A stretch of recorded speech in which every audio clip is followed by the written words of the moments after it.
ប្រធានាធិបតីសហរដ្ឋអាមេរិកលោកដូណាល់ត្រាំផ្ញើលិខិតជូនសម្ដេចមហាបវរធិបតីហ៊ុនម៉ាណែតអញ្ជើញកម្ពុជាចូលរួមជារដ្ឋសមាជិកស្ថាបនិកនៃក្រុមប្រឹក្សាសន្តិភាពនិងជាភាគីនៃធម្មនុញ្ញរបស់ក្រុមប្រឹក្សាសន្តិភាព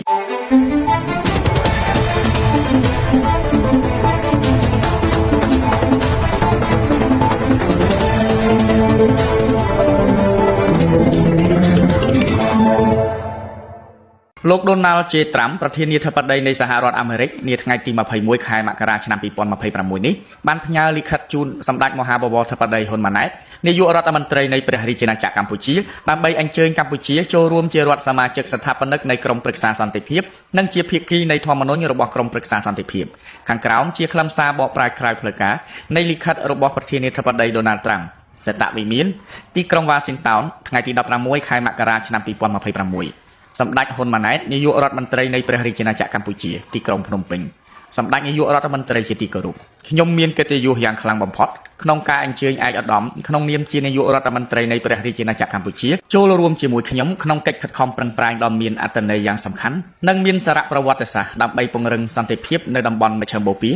ហើយក្នុងពេលតែមួយក៏ចាប់ផ្ដើមវិធីសាស្ត្រដ៏ក្លាហានមួយនេះក្នុងការដោះស្រាយជម្លោះសកលផងដែរនៅថ្ងៃទី29ខែកញ្ញាឆ្នាំ2025ខ្ញុំបានប្រកាសដាក់ឲ្យអនុវត្តផែនការគ្រប់ជ្រុងជ្រោយដើម្បីបញ្ចប់ជម្លោះកាហ្សាដែលជាគម្រោងផ្លូវដើរ20ចំណុចដ៏អស្ចារ្យមួយដែលត្រូវបានទទួលយកយ៉ាងឆាប់រហ័សដោយមេដឹកនាំពិភពលោកទាំងអស់រួមទាំងប្រមុខរដ្ឋនិងរដ្ឋាភិបាលសំខាន់ៗនៅក្នុងពិភពអារ៉ាប់ប្រទេសអ៊ីស្រាអែលនិងទ្វីបអឺរ៉ុបដើម្បីបន្តអនុវត្តផែនការនេះនៅថ្ងៃទី17ខែវិច្ឆិកាឆ្នាំ2025ក្រុមប្រឹក្សាសន្តិសុខអង្គការសហប្រជាជាតិបានអនុម័តយ៉ាងទូលំទូលាយនៅសេចក្តីសម្រេចលេខ2803ដែលស្វាគមន៍និងគាំទ្រចក្ខុវិស័យនេះឥឡូវនេះគឺជាពេលវេលាដែលត្រូវបំលែងសុបិនទាំងនេះឲ្យคล้ายទៅជាការពិតនៅចំណុចកណ្ដាលនៃផែនការគឺក្រុមប្រឹក្សាសន្តិភាពជាក្រុមប្រឹក្សាដ៏អស្ចារ្យនិងមានឥទ្ធិពលខ្លាំងបំផុតដែលមិនធ្លាប់មានពីមុនមកហើយនឹងត្រូវបង្កើតឡើងជាអង្គការអន្តរជាតិថ្មីមួយនិងជារដ្ឋបាលអន្តរកាលសម្រាប់ការគ្រប់គ្រងកិច្ចខិតខំប្រឹងប្រែងរបស់យើង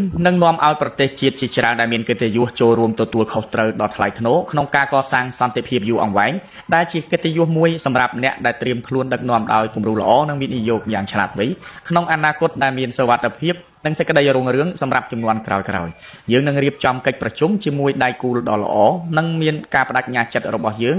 ដែលភាគីច្រើនជាអ្នកដឹកនាំពិភពលោកដែលមានកិត្តិយសខ្ពស់នៅពេលឆាប់ខាងមុខនេះក្នុងនាមជាប្រធានក្រុមប្រឹក្សាខ្ញុំសូមអញ្ជើញជាផ្លូវការដល់ព្រះរាជាណាចក្រកម្ពុជាឲ្យចូលរួមជាសមាជិកស្ថាបនិកដើមនិងក្លាយជាភាគីនៃលក្ខន្តិកៈរបស់ក្រុមប្រឹក្សាសន្តិភាពតាមរយៈការតំណាងរបស់សម្ដេចក្រុមប្រឹក្សានេះគឺជាស្ថាប័នតែមួយគត់មិនធ្លាប់មានពីមុនមកឡើយរដ្ឋសមាជិកនីមួយៗអាចតែងតាំងតំណាងដែលមានសិទ្ធិអំណាចដើម្បីចូលរួមសកម្មភាពប្រជុំតាំងនាមឲ្យរដ្ឋរបស់ខ្លួនភ្ជាប់មកជាមួយគ្នានេះគឺមានផែនការគ្រប់ជ្រុងជ្រោយនិងលក្ខន្តិកៈរបស់ក្រុមប្រឹក្សាដែលឥឡូវនេះបើកចំហសម្រាប់ឲ្យសម្ដេចចុះហត្ថលេខានិងអនុម័តខ្ញុំទន្ទឹងរង់ចាំការសហការជាមួយសម្ដេចក្នុងរយៈពេលវែងនៅពេលខាងមុខដើម្បីឈានទៅរកគោលដៅនៃការបង្កើតសន្តិភាពពិភពលោកយូរអង្វែងភាពរុងរឿងនិងភាពអស្ចារ្យសម្រាប់មនុស្សជាតិទាំងអស់